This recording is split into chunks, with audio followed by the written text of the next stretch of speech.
Riyaz ఎన్కౌంటర్పై Nizamabad CP వివరణ. గత్యంతరం లేకనే కాల్పులు జరిపాము. రియాజ్ తప్పించుకునేందుకు ప్రయత్నించాడు.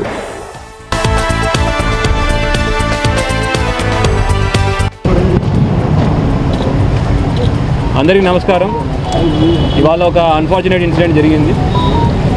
ఇవాళ గవర్నమెంట్ జనరల్ హాస్పిటల్లో ఒక ప్రీవియస్ అక్యూజ్ రియాజ్ అనే అతను వార్డులో ఉన్నాడు. అయితే రెగ్యులర్ చెకింగ్లో భాగంగా ఆర్ఐ గారు అక్కడ చెకింగ్కి వెళ్తే అక్కడ రూమ్ దగ్గర తలుపులు పాలగొట్టే సౌండ్, తర్వాత అద్దం పగిలిన వచ్చేసరికి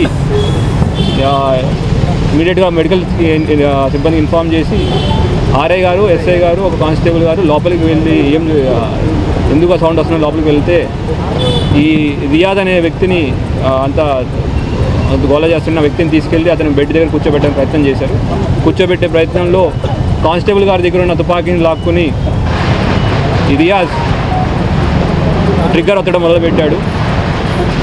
అది పాడేయని ఆర్ఐ చెప్తున్న వినకుండా ట్రిగ్గర్ ఒత్తుతుంటే గత్యంతరం లేక ఆర్ఐ గారు ఫైర్ చేయడం జరిగింది.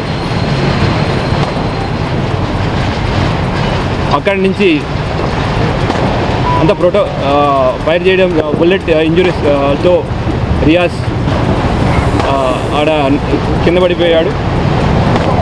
తర్వాత ఎస్ఓపి ప్రకారం దాని మీద కేసు రిజిస్టర్ చేయడం అండ్ ఎంక్వైరీ చేయడం జరుగుతూ ఉంది. Thank you sir. పోస్ట్మార్టం ఎప్పుడు జరుగుతుంది? పోస్ట్మార్టం, ఇంక్వెస్ట్ అవన్నీ గైడ్లైన్స్ ప్రకారం అన్ని కరెక్ట్గా జరుగుతున్నాయి. ఆసిఫ్కి 2 చేతులు సార్, వాళ్ళ కుటుంబ సభ్యులంతా ఆందోళన. ఆసిఫ్ని మల్లారెడ్డి హాస్పిటల్ హైదరాబాద్లో ట్రీట్మెంట్ జరుగుతూ ఉంది.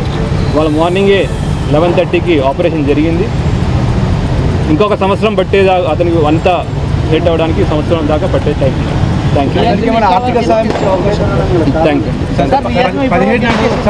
ఇది మిగతా వీళ్ళ డీటెయిల్ మళ్ళీ ఒకసారి 2 రోజులు మళ్ళీ పెట్టుకుంటాం.